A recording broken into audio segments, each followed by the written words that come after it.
എല്ലാവർക്കും സ്വാഗതം. ചുണ്ടയ്ക്ക അല്ലെങ്കിൽ ടർക്കി ബെറി നമ്മുടെ ചെറുതും ശക്തിയേറിയതായിട്ടുള്ളൊരു ഔഷധച്ചെടിയാണ്. ചെറുതെങ്കിലും ഔഷധ ഗുണം നിറഞ്ഞൊരു കായ നമ്മുടെ നാട്ടിൻപുറത്തെ നമ്മുടെ സ്വന്തം ചുണ്ടയ്ക്കയുടെ ചെറുതും ഒരു വെള്ള തുമ്പപ്പൂവിനോട് സാമ്യമുള്ള പൂക്കളാണ് പിന്നീട് നമുക്കിങ്ങനെ കായകളായിട്ട് മാറുന്നത്. കായകൾ ചെറുതാണ്, പച്ചയായിരിക്കും. പാകമാകുമ്പോൾ അതേ നിറത്തിൽ തന്നെ ചെറുതായിട്ടൊരു കഠിനതയും കൂടും. നമുക്ക് ഭക്ഷണത്തിനും ഔഷധത്തിനും ഒരുപോലെ നല്ലതായിട്ടുള്ളതാണ് ചുണ്ടയ്ക്ക. വിശേഷിപ്പിക്കാവുന്ന ഒത്തിരി ഗുണങ്ങൾക്കുടമയാണ് ചുണ്ടയ്ക്ക.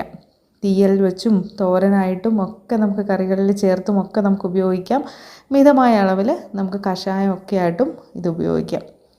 എല്ലാം കൊണ്ടും നമ്മുടെ കിച്ചൺ ഗാർഡനിലെ ഒരു ഔഷധ നക്ഷത്രം.